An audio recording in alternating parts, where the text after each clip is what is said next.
আমরা রোজ হোমমেড কি করে খাই? হোমমেড খাবার বানানোর জন্য তোমাকে আগে থেকে একটা প্রস্তুতি করে রাখতে হয়। যেমন অঙ্ক পরীক্ষার দিন অঙ্ক করলে হয় না, সেরকম বাড়ির কাজগুলো আগে থেকে একটু প্রস্তুত হতে হয়। এবং এই প্রস্তুতি পর্ব রোজ যদি তুমি হোমমেড খাবার খেতে চাও, লাঞ্চ, ডিনার, ব্রেকফাস্ট, এই তিনটেই যদি তোমার হোমমেড করতে হয়, তাহলে যেটা সর্বপ্রথম দরকার সেটা হচ্ছে একটা ব্যাকআপ বা একটা প্রস্তুতি। সো আজকে আমি তোমাদের সঙ্গে শেয়ার করব আমি কিভাবে এই পুরো সপ্তাহের প্রস্তুতিটা করে রাখি এবং তার ফলে যেটা হয় আমি আমার জন্য কিছুটা মি টাইম পাই। তাহলে চলো দেখে নেওয়া যাক।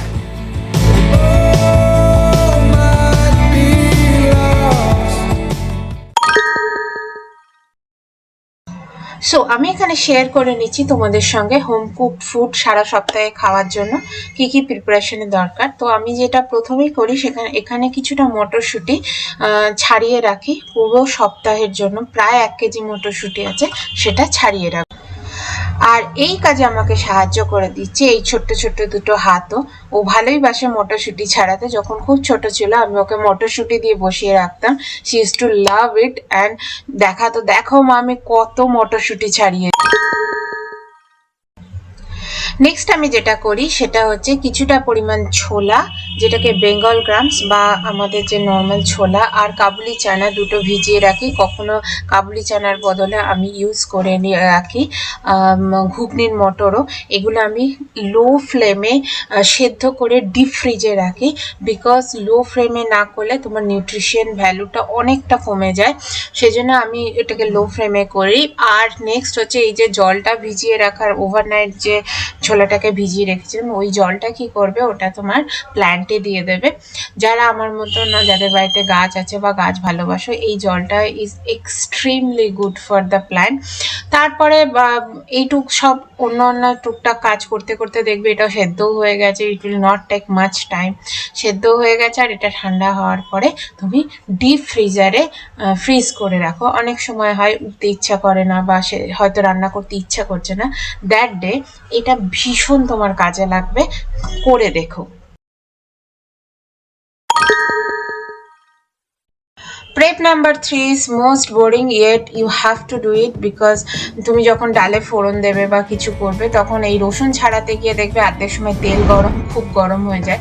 So this is very useful. তোমাকে কিছুটা পরিমাণ রসুন রেখে আমি ফ্রিজারে রেখে দিই। আর আমি এই কাজটা যখন করি I put some good music and then do the boring work, কিন্তু ইউজফুল কাজ করে রাখতেই হয়।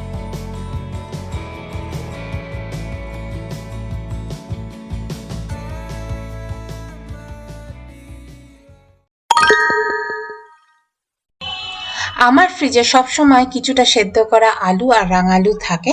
রাঙালু যেহেতু এখন সিজনে আছে সেই জন্য আমি রাঙালুটাকে সেদ্ধ করে রেখে দিই। এটা অনেক কাজের আগে। যদি একটু আটা মাখা থাকে তাহলে তুমি চট করে আলুর পরোটা করে ফেলতে পারো, বা কোনো টিক্কি বানালে সেটাতে রাঙালুটা ইউজ করতে পারো। সো আমি খুব স্লো কুক করি। এখানে সবচেয়ে ছোট বার্নারে আমি এই আলুগুলোকে আর রাঙালুগুলোকে একসাথে সেদ্ধ করে ফ্রিজে রেখে দেবো। দেখো এই ধরনের যে পেপারগুলো থাকে, যেগুলো অনলাইনে কিছু কিনলে, লঙ্কা টঙ্কা কিনলে আসে, তো এই পেপারগুলো খুব ইউজফুল। এতে চট করে জিনিস নষ্ট হয় না, তাই জন্য ওরা ইউজ করে। তো এটাতে আমরা কি করতে পারি, এটাতে আমরা লেবুগুলো, যেটা গরমকালে প্রচণ্ড দাম বেড়ে যাবে, তো লেবুগুলো মোস্ট অফ দ্য কেস আমরা একসঙ্গে 3-4টে করে কিনি, কিন্তু তার মধ্যে দেখা যায় যে দুটো ইউজ হচ্ছে, দুটো রয়ে গেছে, দুটো নষ্ট হচ্ছে। তো এই থেকে আমি কি করি, এই ধরনের কাগজগুলোকে একটু ছিঁড়ে নিই, বড় করে রাখি, ছিঁড়ে নাও, ব্যাস ছিঁড়ে এটাকে এইভাবে মুড়ে, যে কোনো এরকম করে মুড়ে রেখে নাও। এবার তোমার যেরকম লাগবে সেরকম তুমি ইউজ করো।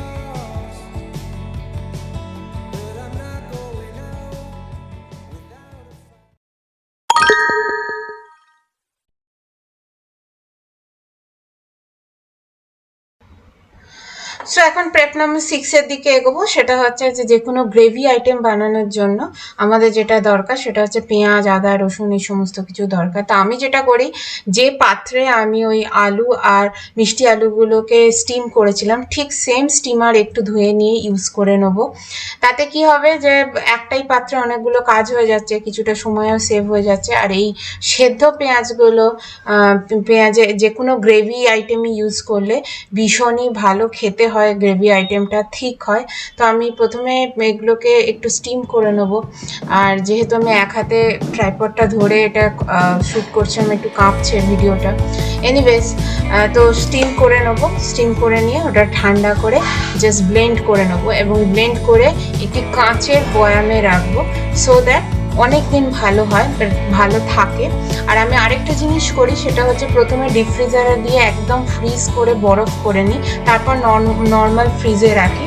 তাহলে কি হয় যে জিনিসটা একদম নষ্ট হয় না, একদম অ্যাজ ইট ইজ ফ্রেশ থাকে।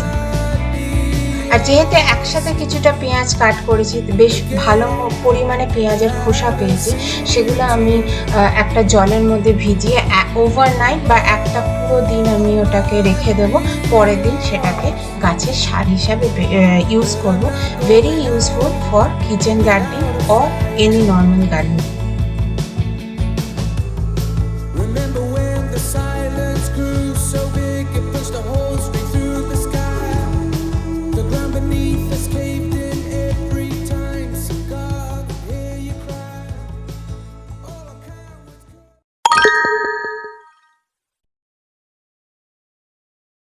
সো প্রেপ নাম্বার 7, এবার একটু বাটাবাটিগুলো করে নেবো।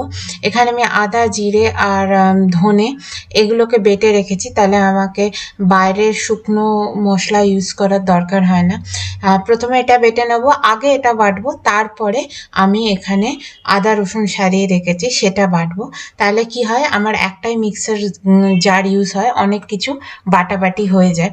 আর সব শেষে আমি যেটা করব সেটা হচ্ছে এই মিক্সার গ্রাইন্ডারেই, এই বাটিটাতেই আর কি, আমি একটুখানি টমেটো বেটে নেবো। তাহলে আমার গ্রেভি করতে যা যা লাগে সব কিছুই রেডি থাকলো আমার ফ্রিজে। অ্যান্ড অ্যাজ ওয়েল অ্যাজ এই আদা জিরে বাটাটা, এটা আমাদের বাঙালি ফ্যামিলি যারা আছে তারা প্রত্যেকেই মোটামুটি মাছের ঝোলে ইউজ।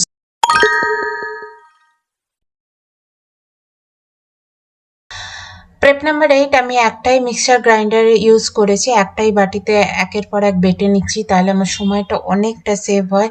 উইকলিও এটা খুব কাজে দেয়, বাইরের গুঁড়ো মশলা ইউজ করার কোনো দরকার নেই তোমরা যদি এইভাবে করে রাখো। আর দ্বিতীয়ত, যেহেতু আদা রসুন একটু খারাপ হয়ে যায় বা একটু স্মেলি হয়ে যায়, সেই জন্য আমি কি করতে পারি, এখানে একটু নুন, একটু তেল আর তার সঙ্গে একটু ভিনিগার নিয়ে আমি এটা বেটে নিয়েছি।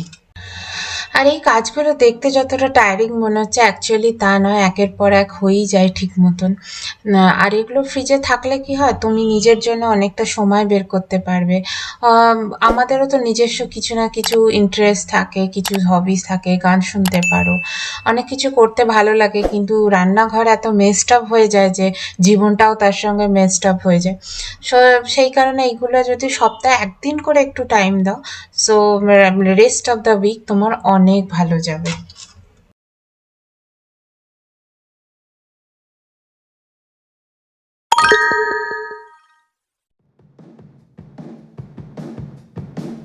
অন্য সময় আমি একটু বিটরুট দিয়ে নিই টমেটো বাটার সময়, কিন্তু আজকে আমার কাছে ছিল না, তাই আমি এমনি টমেটোটা বেটে রেখেছি, কারণ বাটা টমেটো সবসময় গ্রেভিতে একটা অন্য টেস্ট এনে দেয়। তো টমেটোটা আমি এখানে বেটে ডিপ ফ্রিজে রাখি।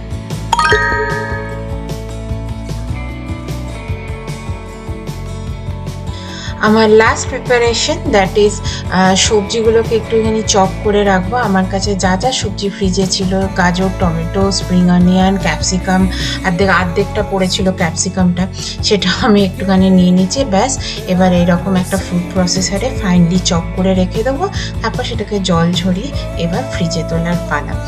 সো এই সপ্তাহের মতন এইটুকুই প্রিপারেশন যথেষ্ট। আর এরকম যদি সবজি বা চপ করা থাকে তো যে কোনো চিলা বা যে কোনো কিছুতে খুব ইউজফুল হয়। মাঝে মাঝে রায়তাও করে নিতে পারি, বিভিন্ন রকম কাজে লেগে যায়। তো এই ছিল আমার প্রিপারেশন। তোমাদের কেমন লাগলো please do let me know and please support me by subscribing. যদি তোমাদের ভিডিওটা ভালো লেগে থাকে তাহলে don't forget to subscribe. So thank you so much. Like a flame into the night. We didn't mean the stuff we said in bed.